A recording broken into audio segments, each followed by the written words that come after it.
Iran is now into several days of Operation True Promise 3, and it has absolutely shaken Israel and the United States. This is an incredible scene to see Tel Aviv, Haifa, central occupied Palestine, or Israel, as it's called, burning, to see buildings demolished, to see military installations taken down, to hear that F-35s, 3 now, according to Iran, have been downed. Iran has been using decoys, has been fooling Israeli drones and Israeli fighter jets as they attempt to supposedly take out the quote-unquote nuclear facilities. But those facilities remain intact. Fordo, Isfahan, I don't know if I'm saying that correctly. Natanz, I don't know if I'm saying that correctly either. But they're all still up and standing. They have not been taken out. Iran's terrain is posing huge problems, but so too is Iran's military capabilities. This is absolutely stunning in the sense that it has pierced Israel's exceptionalism, this idea of Israeli superiority. Israel went into this desperate. I don't think many people understand that when Israel conducted this strike, this was not the timing that I believe the United States wanted. So Israel, Netanyahu, came into this thinking that if it could shock, if it could surprise, if it could conduct what some say was a cyber attack that led to the ultimate initial strike against Iran, those over 200 fighter jets that came in, conducted many decapitation strikes, landed a blow on Iran. But now that element of surprise is completely over. It's gone.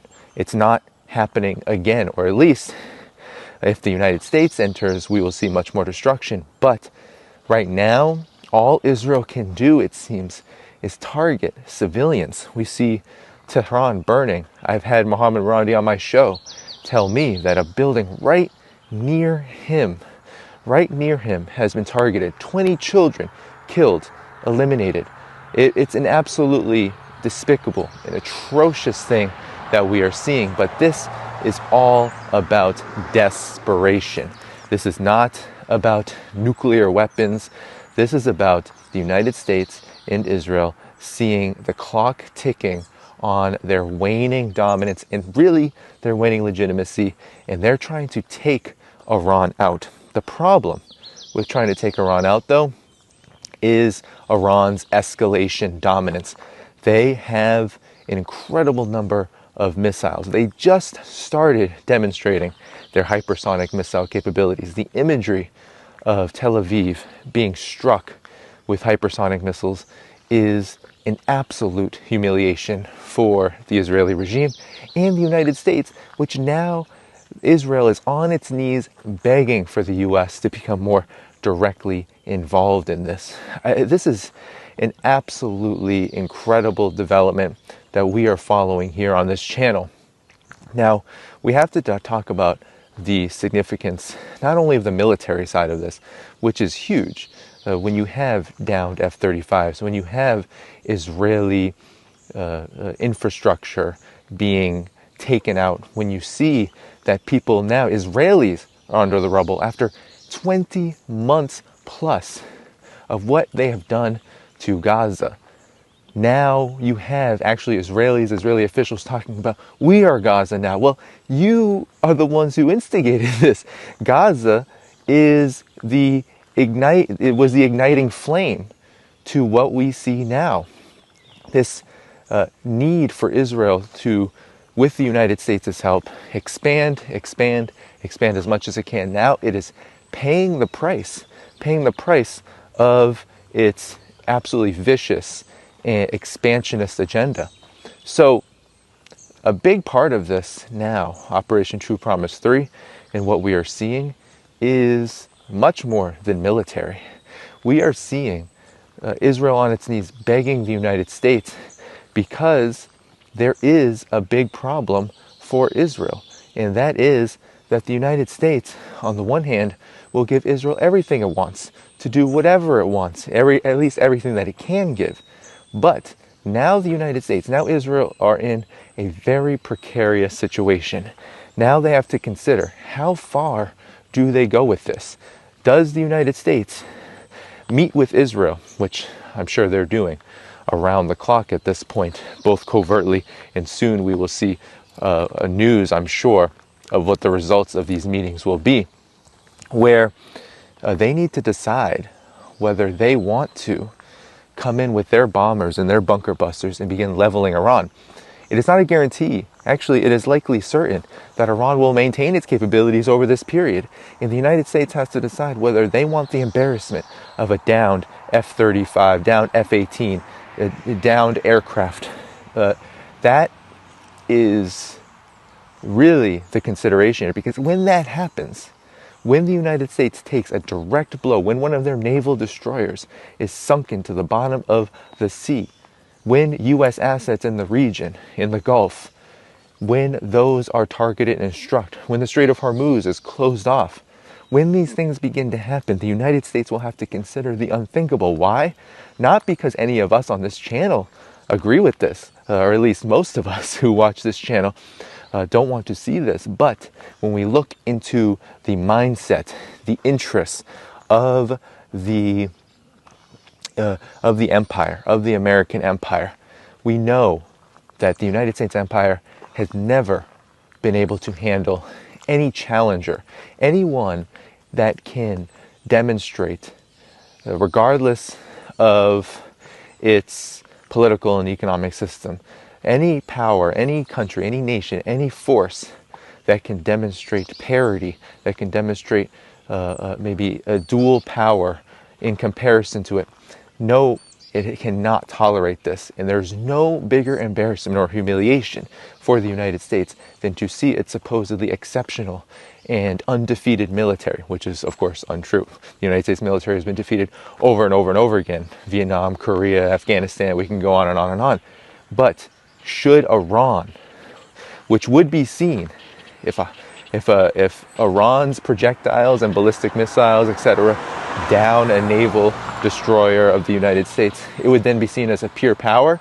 And of course, with this nuclear threat talk, that would all be used to ignite a possible nuclear strike on Iran and to essentially put the world into the biggest global calamity, maybe in the history of geopolitical and political and economic developments. That's really what's at stake here. And this is why the United States and the Trump administration have a lot of considerations to make, have a lot of thinking to do, a lot of reflection to do, because this is no longer schoolyard games. This is not, oh, Donald Trump, we're going to knock everyone out, we're going to punch everyone in the face and everyone is going to bow. Iran has shown that it is not going to bow. Iran won't bow to the United States. It won't bow to Israel. It won't bow to the combined West. It has been under sanctions, under the threat of war since 1979, and now it is showing what it can do when it is cornered and backed into against the wall. So Operation True Promise 3, of course, is much more than the missiles, than the explosions that are sending a cathartic effect across the world. We see how people in Lebanon, people in Yemen, people in the West Bank, people all across the region are celebrating this because Israel is the most hated country in the world, and the United States is fast becoming one of the most hated countries in the world, if not it already is, because of its undying support for this regime, which has committed genocide, which has attempted to destabilize the region, and has expansionist ambitions that put the world at complete risk. We are seeing the consequences of all of this, folks. This is a historic moment in geopolitics, in world development, in the political and economic history of humanity in a big sense, because we have to remember the arc of history here. The United States, Israel, they have been down this road before, but never have they been challenged in this way. They have seen resistance their entire reign. Their entire reign they have seen resistance. But even when they've lost, they have maintained this veneer of superiority. Even after they lost to Vietnam, they could claim they killed millions of people. Even after they lost to Korea, they can claim they were able to split and partition it and, of course, turn South Korea into a vassal state. Even when they lost Afghanistan, they could claim that the entire region, while not under their dominion, was, of course, destabilized to the point where at least the U.S. has a major presence in the region militarily. Not so much economically, but, of course, economics is influenced by the military front. So, after the Soviet Union fell in 1990, the United States was able to maintain this image of superiority by essentially waging wars of destruction all over the world, of regime change. So now we are seeing Israel put the United States and itself in the position that is completely desperate. And the developments here are stunning. So when we look at what's happening in Tel Aviv, for example, we have infrastructure developments. We have people trapped under the rubble in central Israel. We have imagery going across the world of Iranian ballistic missiles flying across the sky and Israeli air defenses being unable to shoot them down. And then we have the United States, which is now, regardless of what you believe, right? Because I believe the United States is never an honest actor, or at least the foreign policy establishment is never an honest actor. So they're claiming they're not involved in this. But we know that they've sent missiles to Israel before it conducted its initial strike. We know that the United States is always providing intelligence, logistical, and military support. And we know that nothing that Israel does is not without the information of the United States at some level. So we've seen Israel and the United States engage in conflict and dispute. Now, of course, these conflicts might seem relatively negligible in the grand scheme of things. When you have Gaza, the genocide in Gaza continue, even after Trump's so-called ceasefire brokered, we saw that dropped very hard and very quickly. Of course, the carnage in Lebanon, the normalization of Al-Qaeda in Syria between both of them. We know that the United States is, of course, going hand over foot to serve Israeli interests because the United States believes, the foreign policy establishment believes that serves their interests. But we do see fissures, and one of those big fissures is this theater of war. We saw it with Yemen, for example. A big part of why the United States entered into Yemen was not only to destroy Ansar Allah for itself, because Ansar Allah was targeting U.S. naval destroyers, causing huge embarrassments. The U.S. was losing jets off the coast of the Red Sea. They say they just fell off off of the USS destroyers, but we know that there could have very well been a direct hit from Yemen's ballistic missiles. So a big part of that was Israel. Israel wanted to see this part of the axis of resistance destroyed, and the United States saw that as a complete alignment of interests. But the United States had to pull out of that conflict. The United States could not suffer any more embarrassing military defeats. The United States, under Donald Trump, said, well, if we continue along this way, we're going to run out of weapons and money, and that's what happened. Of course, money, let's be honest. They could print money forever and ever and ever. But in terms of the investment, where they wanted to put military resources, the United States foreign policy establishment had to tap out with Yemen. But Yemen continued its escalation on Israel, its operation against Israel, even to this day. They're helping Iran right now with their Operation True Promise 3. So do you see how there is a conflict here between the United States and Israel, in the sense that Donald Trump in the United States has to consider how they are going to, how the foreign policy establishment is going to manage this escalating crisis. The overall goal is regime change. They want to see Iran's regime, Iran's leadership, Iran's sovereignty completely and utterly destroyed. They want it gone, and they've wanted it gone for decades. Can they do it, though? That is really what the United States has to consider. And as the superpower, as the imperial albatross, a declining one at that, as a declining imperial albatross, the United States' foreign policy establishment has to consider whether it can sustain a full-scale war on Iran. I say the United States foreign policy establishment cannot sustain this. Why? Because the United States is exhausted in Ukraine. The United States is exhausted trying to militarily encircle China.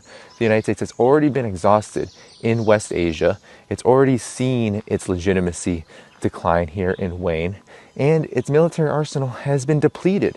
So you even have Eldridge Colby, one of the undersecretaries, the second in command of the Pentagon, say that no, we need to continue to focus on China. This is a big problem. There are divisions in the ruling circle, in the foreign policy establishment, about where to put focus. And Israel wants the United States to go full throttle with Iran. And Iran's demonstration of its capabilities here puts the United States in a very, very precarious and, dare I say, dangerous position. Because in the sense that if it intervenes and if it suffers any blows, which it will suffer. Maybe the USS Carl Vinson, Ronald Reagan, maybe it sinks to the bottom of the sea.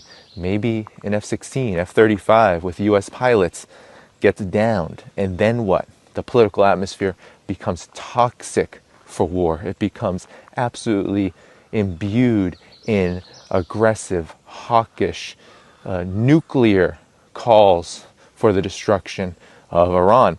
And this is where I believe the United States is in its most precarious position, because to go this route under an unstable Trump administration that has not even had its bearings anywhere yet, has accomplished nothing with Ukraine, has accomplished nothing in West Asia, has accomplished nothing but capitulation and caving and embarrassing moves with regard to trade with China. And of course, the domestic situation in the United States, not so good. So all of this is to say is that the end of the Trump administration is very near and will be sown should the United States go deeper into this. So this is the situation, everyone. Operation True Promise 3 has sent shockwaves across the world.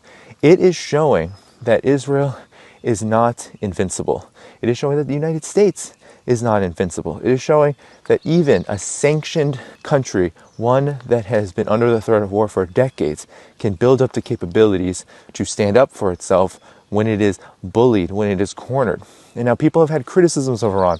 They've said Iran has not done enough. I know a lot of people who watch my show have said Operation True Promise 3 should have happened sooner, after that October 2024 strike, after Israel violated Iranian sovereignty again, and after we have seen over and over again that Israel has been threatening exactly what it did when it struck Iran several days ago and took civilians and attempted to, and of course decapitated much of its military leadership.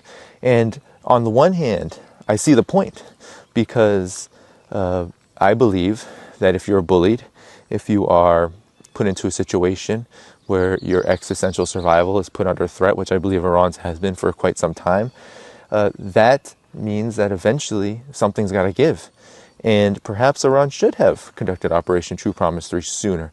But there are many considerations here, including the fact that the other side is not rational. The other side is not capable of learning lessons. The other side is more than capable of going a completely nuclear and catastrophic route in order to respond in a way that it feels maintains its veneer of dominance and its veneer of being the imperial superpower, which means that Iran has had to have navigated this situation to the point where it was put in a position that it was attacked first and attacked hard.